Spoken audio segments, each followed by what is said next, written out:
Hello, everyone out there in YouTube land. Welcome back to Diego Knows. I, of course, am Diego. And today we're going to continue to talk about Till There Was You. That's right, Till There Was You, that lovely, lovely rom-com from 1997 that I love with all my heart. It's one of my favorite rom-coms I've ever seen. I absolutely adore this movie. It's so charming. It's so witty. It's so serendipitous. It's very quirky. It's a very lovable, heart-feeling movie. Okay, it's also a piece of shit. It is. Okay, it's not a great movie. It's one of those movies. I wanted to review it to you to give you an example of a really good chick flick, like a really good one. Because what I do here is I destroy chick flicks. All right, I destroy all your chick flicks. I already destroyed Sex and the City, every fucking episode, and the movies. And I'm gonna destroy the new one, the new season 2 of And Just Like Crap. Once that comes out, I already fucking blew up the first season already. But I destroy your chick flicks. Okay, that's what I do here. All right, and I decided for a change, I would change things up, and I would actually review a chick flick that I thought was good, that I really enjoyed. Okay, I saw it a long time ago. I saw it when it first came out, when I was in the Marines, on the base there. I saw it for free. I ain't gonna pay for this shit, no. Okay, and I liked it a lot. I liked it so much that when it came out on DVD, I bought it on DVD, well, VHS, and then I bought it on DVD. Okay, so yeah, it was really good. It was really good, and I really enjoyed it. And now that I watch it again as an older man, I'm more experienced. I was a very broke kid when I watched it. I was in my early 20s. I was on a military base. I was there because I didn't have a fucking car, because I had no fucking money, because I was a fucking private. Okay, I didn't even earn any rank yet in the Marine Corps, so I had nothing to do but walk around on the fucking weekends, lonely and shit. And only someone like that could really appreciate this movie and enjoy this movie. Okay, because I watch it now as a middle-aged man. Oh my god, it's not very good. This movie fails on so many levels. So now I understand why, every time I showed this movie to a girl I was dating, they never heard of it. Okay, they never heard of it, all right? And nobody's career really blew up because of this, except for with the exception of Sarah Jessica Parker and Jennifer Aniston. Now, they were not who they are today back then.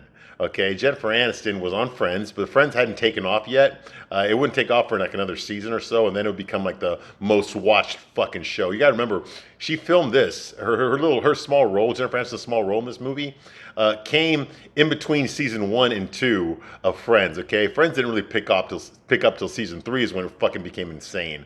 Okay, this is in between season 1 and 2. She filmed her scenes for this movie. Okay, and Sarah Jessica Parker was still a year away from being Carrie Bradshaw in Sex and the City. Okay, so she hadn't done that yet either. Okay, so other than that, okay, nobody's real careers really became great because of this movie. Everyone pretty much stayed the same or disappeared into obscurity. All right, this movie's not very well. You've got to check your brain in at the door. Yes, you can say that you do that for all chick flicks. You have to check your brain in at the door, of course.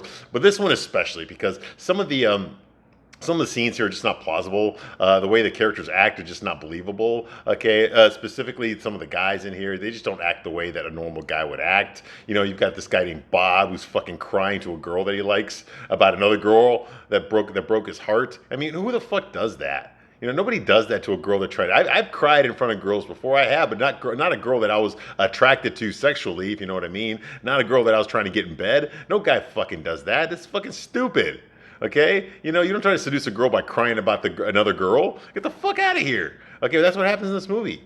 That's what happens in this movie, okay? Also, if you're a fucking player, if you're an asshole, okay, you don't fucking tell a girl in the first date that you're a fucking asshole. You don't tell her that. She got to find that out for herself. Okay, you're not gonna get laid that way, and that's what this guy does. This guy John Haas, that's what he does. Play like Craig Bierko plays him. He fucking just tells her, "Hey, listen, I'm a piece of shit asshole. I don't give a fuck about you. All I give a fuck about myself." Okay, okay, get it? Just like that. I'm not kidding. He does that in the movie.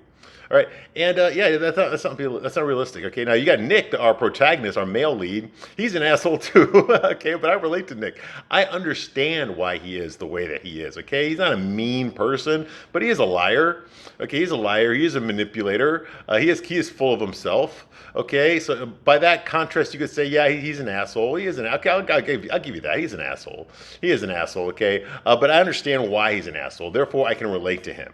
Okay, there's a reason he lies to women about his past. Okay, there's a reason that he changed his name. Okay, there's a reason that he acts the way he does. That he doesn't get close to people. Okay, these are all very relatable reasons. Okay, and you find that out throughout the movie. So even though to the surface he's an asshole, we don't see him that way because we understand why he acts the way that he does. We understand his background. We understand where he's coming from. Okay.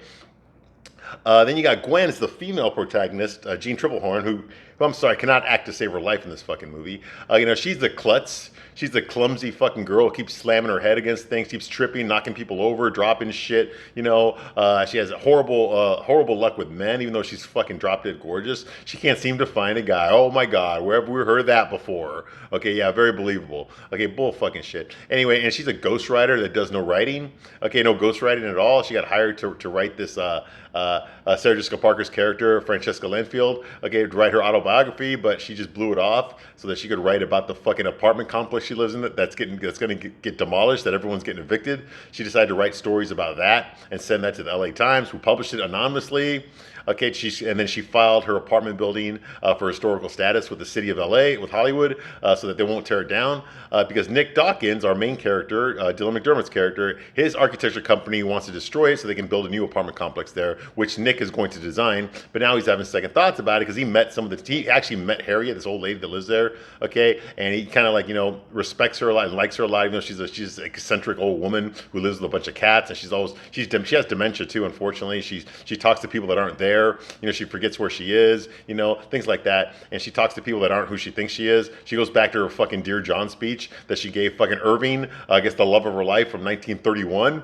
And she recites the same fucking breakup speech that she gave him back in 1931, even though it's 1997 now. And the guy she's talking to is not Irving. She has those little dementia spells and stuff, but she seems a sweet old lady, And so now Nick is having second thoughts about demolishing this apartment complex. Okay, so he's going to try to preserve some of it. He comes up with some new blueprints. Okay, that he worked on all night to try to like maintain a lot of it because the place is beautiful. Okay, it really is. It's called La Fortuna. That's the apartment complex. La Fortuna. In real life, it's called El Cabrillo. It's a real apartment complex, condominiums now. That was built in 1928 by Cecil B. DeMille, this famous movie director and producer from the silent era.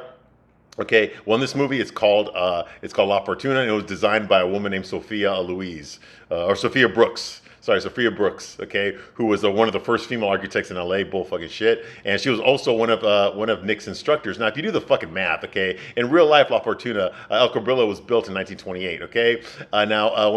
When Nick's in college, I'm guessing it's the 80s, maybe it's 1987, 1988, when he went to college to study architecture, and we have the scene where Sophia Brooks talks to him in college, and she is an old lady, but she can't be more than 60 years old. So if you do the fucking math, 60, 70 years old at the most. I mean, what the fuck? Because she speaks very coherently, and she doesn't look like super feeble like Harriet does. Harriet's obviously in her 80s, okay?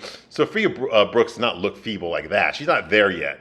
Maybe another decade or so she'll get there, but she's not there yet. She still has her wits together. She's still walking around unaided. She doesn't have any dementia spells, nothing like that, like Harriet does. So when she talks to Nick, okay, and I'm guessing it's like 1987 or something, okay, when that scene takes place, okay, she's got to be, I'm going to guess that she's probably 60, 65 years old, maybe 67 at the most. Okay, she's not. I don't think she's in her 70s or 80s. Okay, so if you do the math, okay, that's in the 80s. Okay, so that would mean that she would have been born around 1925, maybe 1930. Okay, which doesn't add up. Okay, because this place was built in 1928. Okay, so unless she built it when she was fucking 8 years old, okay, she did not design El Cabrillo. Okay, she's not old enough to have designed it. Okay, so that makes no sense. It's just something I noticed. I need to point that out. Okay. So that's basically what's going on here. Okay, Gwen filed La Fortuna for historical status, despite the fact that her new boyfriend John Haas, the asshole, is a councilman who's actually trying to get it destroyed. He's trying to get La Fortuna destroyed so they can build a new fucking apartment complex there. He's actually on their side. He's on the architecture side, okay? But anyway, she's fucking him now. So she obviously just assumes that he's gonna change his mind and vote for her side to preserve it instead of vote against her, right? Because she assumes that maybe she fucks the councilman, he'll do it her way, which is a stupid ass assumption. How the fuck does she think that she could pull this off? Because here we are. She's complaining about not being able to find a guy, how nobody loves her, she can't find a guy, which is bullshit right there. Bullshit flag number one. But bullshit flag number two is, okay, she thinks that maybe, even though she doesn't say it out loud, it's pretty obvious that she's fucking, yeah, she's attracted to him and all that, okay? But let's face it, okay? She's fucking him because she wants his vote. Okay, she wants him to vote against the demolition of La Fortuna, okay? That's what she wants. And she even tells him her plan, hey, I'm filing for historical status, blah, blah, blah. When she already automatically knows that he's trying to fucking get the place destroyed, okay? So she's setting herself up for failure. This is bullshit, all right? Anyway, so that's all going on here, okay? And the next scene that we have here, I already talked about all that kind of stuff that happened here. The next scene that we have here is we have Jennifer Aniston's character, who's Debbie. Now, Debbie is Gwen's best friend. They've known each other since they went to private school together. There was a scene in the beginning of the movie where they're talking about true love and how Gwen hopes one day she'll meet a guy. She'll meet actually John Haas, actually, because she fell in love with him when she was in grade school. Okay, that's how he recognized her. That's how they started dating again, because they met each other in grade school. Okay, she's hoping that maybe she'll meet Don Haas, will come back into her life again, and she'll fall in love again the way her mom and dad fell in love. Well, earlier in the movie, we found out that her dad actually never loved her mom. He only met her by accident. He was actually picked some flowers to meet a different girl named Josie. She never showed up, but her mom, Dee Dee, showed up instead, so they ended up hooking up together, and next thing you know, Gwen was born, and they stayed married for 34 years, even though he never fucking loved her. Okay, and he talked about it like it was nothing. He cared more about fucking eating his fucking midnight snacks than he did about fucking telling his daughter out that I never loved your mother. Okay, that was all bullshit. Okay, but anyway, and her mom's not dating now. Her mom's dating some other guy now. Yeah, which kind of pisses off Gwen. But anyway, so we see Debbie again, played by Jennifer Aniston. She's a doctor, and she comes to visit. She comes to visit Gwen at her apartment. Okay, at La Fortuna. It's her first time there. Okay, the last time they saw each other, she went to Debbie's house. But now Debbie's there, and she brought a cat. Now there's a running theme here about women with cats. Okay, we all know that a woman, a middle-aged woman with a lot of cats means she's going to die alone with the cats. Okay, that actually happened to a famous actress once. I don't remember her name, but she actually died alone, and the cats actually ate her. Yeah, she was. I mean, she was like, it took months for her body to get discovered. Okay, and the cats had been eating her. Yeah, I forgot that. I'll look it up and I'll get back to you on the next video who that was. But I know I read that somewhere. Okay, a woman died. Yeah, a famous actress too died. Old lady, and her cats ate her until her body was discovered. Yeah. Sad, right? I know. But anyway, Gwen thinks that's going to happen to her, okay, because she's already got one cat that's a stray that just came in there the day that she was moving in, but she decided to keep it, okay, and now here her best friend brought her another cat. So now she's got two cats. Well, she said, well, two is better two is better than three, I guess, but so she takes the cat even though she doesn't want it, okay, and she's very resentful of Debbie for some fucking reason, even though that's supposed to be her best friend. She treats Debbie like shit. In this scene here, Debbie's talking about the nutrition of some of the fucking food that she's eating, and Gwen basically tells her to shut the fuck up and just eat it. Okay, which Debbie takes that personal, like, what? Like, why'd you talk to me that way? And also Harriet comes to visit too, the old lady, the 80-something-year-old lady. She comes to visit as well. She meets Debbie. All right. So anyway, so she's talking about she makes fun of what Debbie's eating. Okay, and Gwen's like, nobody cares, just fucking eat it. Okay, and then Harriet arrives. Okay, Debbie wants to leave. She's like, I'm gonna go. I gotta go right now. Okay, so she wants to leave. Gwen tries to stop her. Okay, because Gwen is trying to talk about John, her new boyfriend, okay, or pseudo boyfriend, okay. How exciting it is that she finally reconnected with the boy that she was in love with when she was a little girl, that she met in the hallway after Nick. Yeah, Nick, the male, after Nick knocked her over by accident when they were kids in grade school, they went to the same school. Okay, John went to the same school. Nick, they all went to the same fucking elementary school. All right, so she wants to talk about that and how he's perfect. She already said to Francesca earlier in the movie that John is perfect in every way. He doesn't need therapy at all. He's fucking great. This is like a good 10 minutes after he fucking told her what an asshole he is, right? Okay, and she don't give a shit. She just wants to fuck the shit out of him. All right. Okay, so Debbie tells her, hey, listen, I got to go. Okay, Kevin's in the car. Okay, or Steve, whatever his fucking, Steve's in the car. Okay, now Steve is her husband. Okay, we saw he's a klutz too, like Gwen. Okay, they met in college, whatever.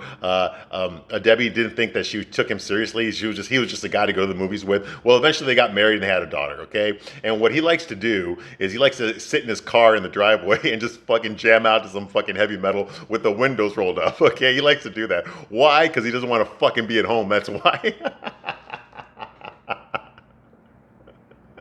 And Gwen finds it fucking disturbing that he does that, okay? And so Debbie tells her, hey, listen, Kevin's in the car, I gotta go. And then Gwen's like, why the fuck is he in the car? I swear to God, that man is always in the fucking car. He's in the fucking car. And Debbie's like, well, he likes hanging out in the car, okay?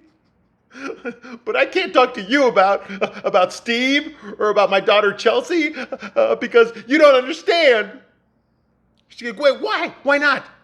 That's what Gwen says. She says, why not? Oh my God. It's like you women with children. It's like you're in some kind of sort of a club that I can't get into. You know, like the cool group in high school. Yeah, making it about herself. Of course she is, okay? And Debbie's like, you're telling me every freaking minute about how you're moving to New York? And I don't know why Dean's always in the car. That's just the way it is sometimes. He's in the fucking car. That's the way it is when you share your life with somebody. But you wouldn't know what that's like. Whoa. Below the belt, all right? She's like, it's complicated. All you ever want to do is just hear about how perfect everything is. And Gwen's like, why'd you bring me a fucking cat? Dave's like, well, fine. I'll take it. But what is it? I know I'm making this, I'm doing this little thing here for you, but why do you girls act this way? Guys, we don't fucking act this way. When we complain with each other, we don't fucking act this way. If it gets anywhere near this, we're fucking going to blows. We're not fucking talking this bullshit. But anyway, you ladies are something else. All right. So she's like, I'll take it back now. I'm sorry. I'll take the cat back. And she's like, no. And then Debbie has her little moment here in the movie. She's like, you think I'm done? Because I have all these things that I have. Like it's the end of the story. But it's not. My life is not a story. Yeah. Gwen has this idea of thinking that romantic life, that marriage, okay, all those the relationships is a story with a beginning and an end. And it's not, okay? I think that's a parallel to her mom. Gwen's mom, Dee Dee, kept telling her the fucking story about how she met her dad, how they met each other and fell in love. And then as an adult, she finds out that it was all bullshit. That's not the way it happened. That might have been how the mom saw it, Dee Dee saw it, but definitely not how her dad saw it. Her dad didn't see it that way at all. He just was trying to get laid. The girl he was trying to fuck didn't show up. So he ended up fucking the next girl that he saw, and that was Dee Dee. Okay? So no, it didn't happen that way at all. But Gwen really held on to this fucking narrative, okay, about true love and finding the one and all that kind of shit, you know? And in real life, it's bullshit.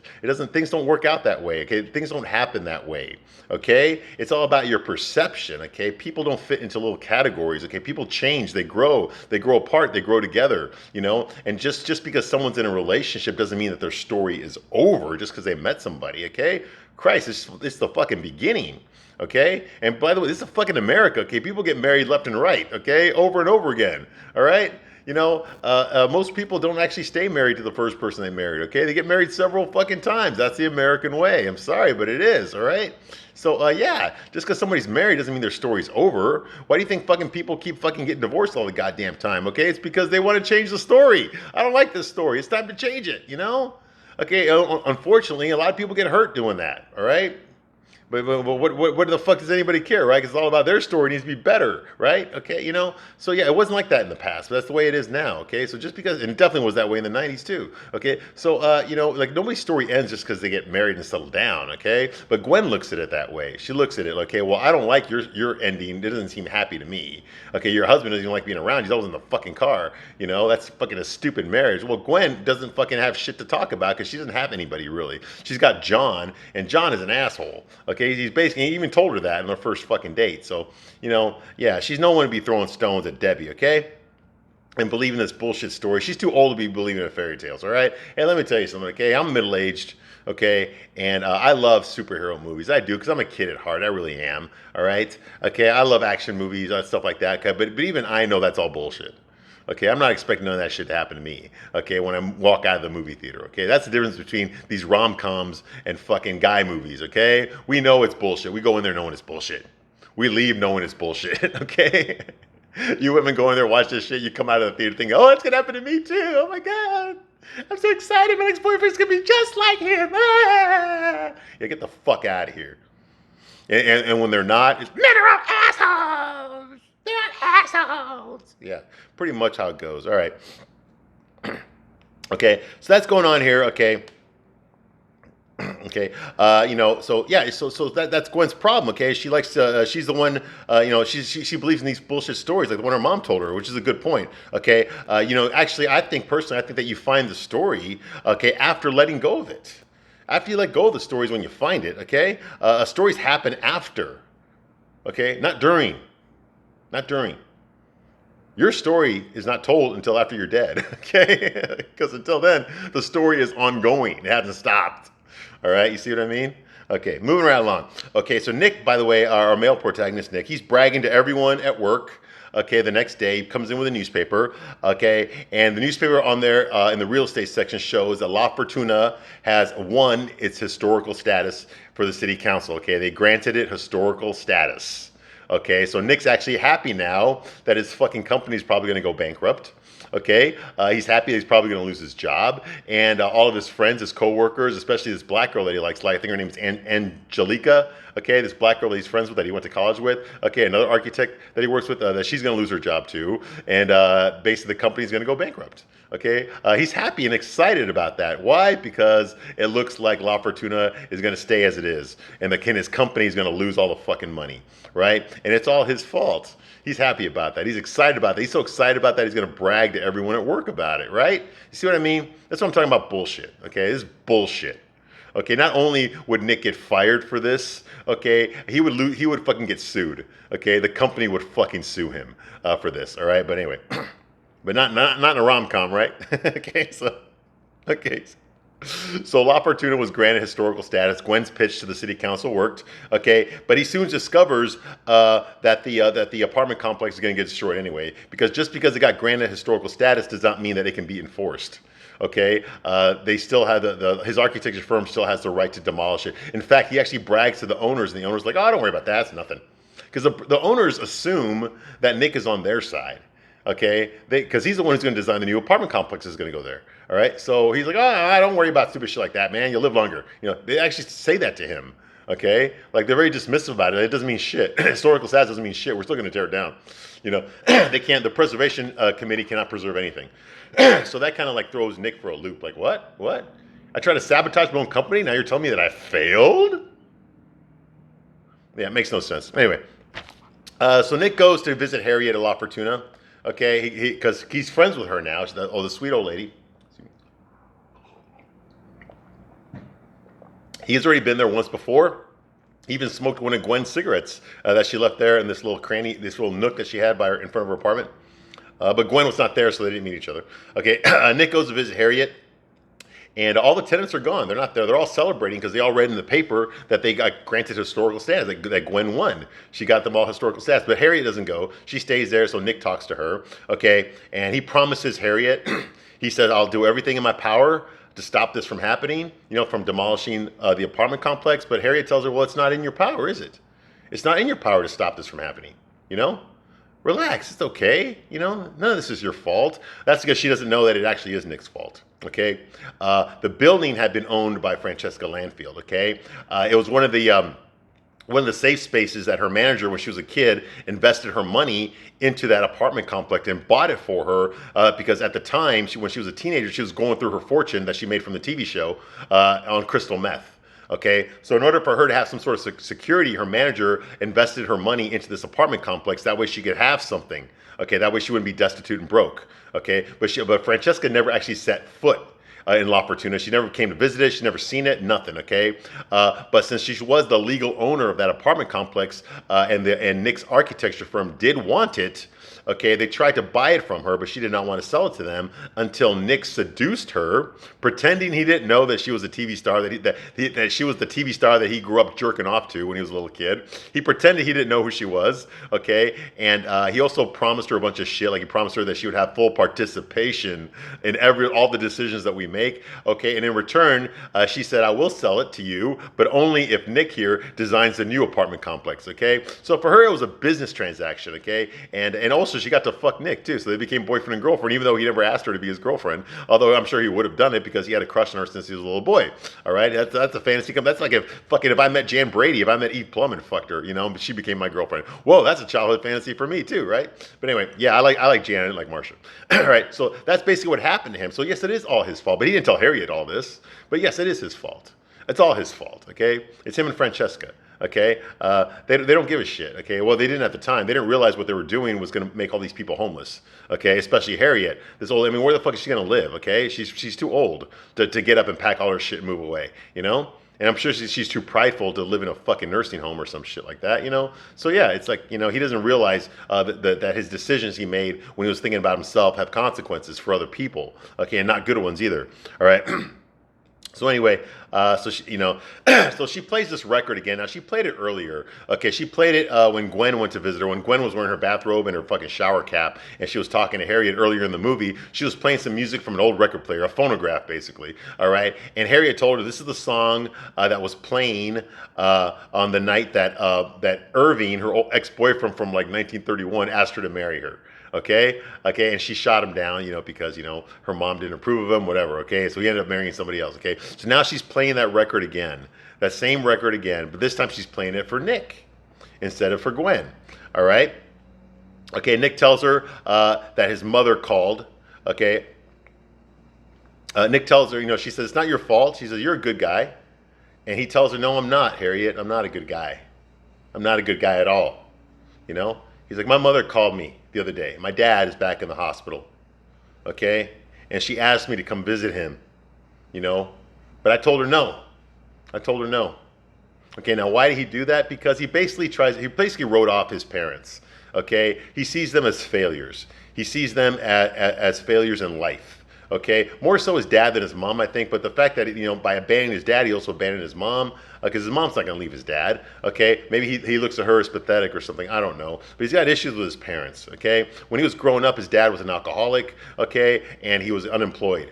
Okay, so, you know, he was a musician, an out-of-work musician, you know, but they were always struggling to make ends meet. His mom had to do all the work. She had to work as a waitress, you know, and they barely had any money. We saw them get evicted when they were kids, okay? And his real name is not Nick Dawkins. His real name is Nicholas DeContis is his real name, but he changed his name, okay? And whenever he dates girls, he lies. He lies to the girls that he dates about his family. He tells them that his dad died in a plane crash. He's always making up a new lie.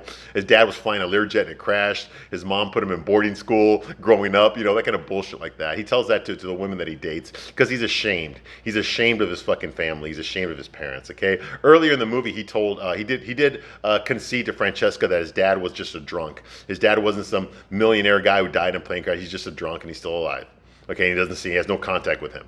Okay, and Francesca reveals that, yeah, my mom's a drunk too. Okay, so they got that in common. All right, but like he was telling Harriet, you know, like his mom called him and said, your dad's in the hospital again. You know, you need to come visit him, and he said no. He said no. That's kind of a bullshit thing to do, you know. But that's the kind of character that Nick is. You know, he's an asshole. He is an asshole. Okay, but at least he realizes it, and maybe he can do something about it. All right. So he reveals this information to Harriet, you know. And Nick's like, I'm not sweet, okay? I only came here, Harriet, to find the woman that wrote those letters in the newspaper about this place, okay? The one who wrote all those letters about trying to preserve this place, how it deserves to be kept the way it is and not demolished, you know? Because I need to speak to her, Harriet, okay? Just tell me her name. Just tell me her name, you know? Because he's fascinated by the woman that keeps writing these letters about preserving La Fortuna, you know?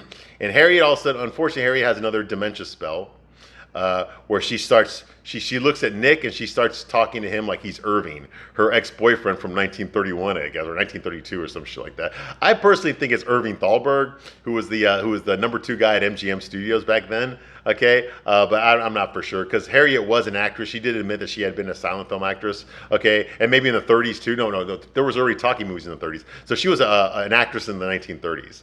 Okay, that's why she's still living in Hollywood. Okay, but she's an old lady now. But when she was young and hot to trot, you know, she had a boyfriend named Irving who was also in the industry. Okay, he ate like a Jew. Okay, so he was Jewish. All right, and she was in love with him, but she had to break it off with him because her mom didn't approve. Okay, and she still talks about it to this day. That's why she's playing that fucking record. Okay, but she looks at Nick and she sees Irving. Okay, this poor old lady. Okay, and she tells him basically the Dear John speech that she gave Irving. She says, I can't see you anymore, Irving. You know how Mother feels about you. which is kind of weird because Harriet's mom did not approve of her being with Irving. But this is the second time we've seen this happen because earlier in the movie, Dee Dee, when she was talking to little Gwen, when Gwen was a little girl, and she was explaining to her the piano that they have in the family, that Gwen has inherited, that she has that piano now in her apartment, okay? The piano was built by a guy named Faustus de Contis, okay, in Lithuania, and he fell in love with Gwen's grandma, Elena, okay? But Elena was Jewish and he was not. Okay, and then the Nazis invaded. Okay, so Faustus managed to get the piano and his girlfriend's family smuggled to New York. Okay, so he paid off an official, a government official, to get them smuggled out into New York, and he promised Elena that he would meet her in New York, and he never did. So because he never showed up again, Elena refused to ever play that piano again. So that piano got handed down from generation to generation, and now it belongs to Gwen, and it's in her apartment right now. Okay, but this guy, this Faustus de Contis, is actually Nick's uncle. It's his great uncle. It's his dad's uncle, okay? Because remember, his real name is Nicholas de Contis, okay? So he is related, okay? And the reason I bring this up is because it's the same parallel. The reason that Faustus de Contis could not marry Elena was because he was not Jewish. So now we're hearing it again. The reason that Harriet could not marry Irving is because he was Jewish, okay? All right? His mom didn't approve of it, okay? Anyway, so she continues with the Dear John speech to Irving. She says, "It wouldn't be right. You know how my mother feels about you, Irving. But I do care for you. More than words can say." And Nick realizes that she's having a dementia spell, and he just looks at her, this old lady, this sad old lady who's still crying about her ex-boyfriend from fucking 60 years ago. And it's very tender, it's very emotional, And I can see that. This is one of the good things I liked about this movie. Is it really pulls at the heartstrings. When you've got these people that are old, they're near the end of their life, and they're still thinking about the past. They're thinking about all the mistakes that they made, and all the people that are long gone now. They're all gone now. They've all gone to the above. And they're just all waiting for her. And I don't mean to say that in a cruel way, but this woman's very old. She's at least an octogenarian. So he looks at her and he feels pity for her. He's like, yeah. Yeah, me too. Me too. In other words, he's telling her, I care for you too, Harriet. There's something about you that I just love, And I thought that was a very touching scene. For someone to have like a tender scene like that with someone, and not a love scene, there's nothing romantic about this, but you can definitely feel the love that Nick has for Harriet, this eccentric old lady, who's still living in the past. It's sad. It's sad. Anyway, meanwhile, Gwen is in bed with John, her boyfriend, John Haas, the asshole fucking councilman. Okay, and he tells her the bad news. He tells her that because she's trying to brag to him, that she got historical status, that La Fortuna was granted historical status today. Yeah, I won. And then he tells her, well, the city council voted it down. Gwen, we voted down La Fortuna. The city council voted it down, okay? And then she gets all emotional. She's like, "What? You mean you were outvoted?" He's like, "No, Gwen. The vote was unanimous." Okay, now she can't handle this. Now, why the fuck? She already when she first met him at the city council meeting in the high school, she already knew that him and everyone else on that board wanted to tear down La Fortuna. Okay? They wanted to tear down La Fortuna. That was their goal. Okay? But now she's screwing him, literally, and she thinks that because she's screwing him, that he is going to change his mind about that? He's not. He already told you he's an asshole. What did you expect more from him? Anyway, so she gets all upset, okay? And all of a sudden she starts looking for her shoes, because I guess she's in his apartment. Where my shoes, and she, and he, and Gwen's like, this is the part, this is the part that I hate. When your heart hurts, like, oh my God, you gotta say this shit. Okay, don't say this shit out loud when the guy's right there. Show, don't tell. That's another failure of this movie. This movie is telling you everything. It's not showing you much. I mean, it shows you some things, but this scene here, where her heart literally drops from her chest, it goes back to how she felt when she was dating her fucking college professor. How she was in love with him, and then she caught him with another guy. Her heart just dropped. You can say, well, that's how her heart feels now. It's dropping again. Okay, she's in love with this guy, clearly. Okay, even though she doesn't fucking know anything about him, really, other than he's an asshole. She's in love with an asshole. Yeah, yeah, and he's the dumb one, right? Okay, so yeah. So she's feeling that heart drop, okay? She's feeling brokenhearted and she's saying it out loud. This is the part that I hate. When your heart hurts, get the fuck out of here, okay? She's in love with being in love. That's her problem, okay? That's her problem, all right? And she's shocked. She's shocked that John voted against her, okay? This keeps happening to her. Oh, get the fuck out of here. Her and her fucking pity party, right? Anyway, any outsider, okay, could say that she was sleeping with him just to get his vote. Just like sleeping with Gregory, her college professor, so she could get a good grade. It's the same shit. She's an asshole too, in case you haven't noticed that. I know she feels sorry for herself all the time, but she's also an asshole. Look at the way she treated Debbie earlier in this scene, earlier in this movie. She's a fucking asshole too. Her and Nick are both assholes. What the fuck am I watching this movie for? Anyway. All right, I'm going to stop right here, and I will continue with my review. I know nobody's watched these reviews. I don't give a shit. Okay, I don't give a shit. I'm going to finish this goddamn movie, then I'm going to move on to something else, all right? I don't care. I don't care if nobody watches this. All right, it's posterity. That's why I'm doing this. All right. Anyway, I thank you very much for watching this long, and I will see you very soon on the next one. Bye.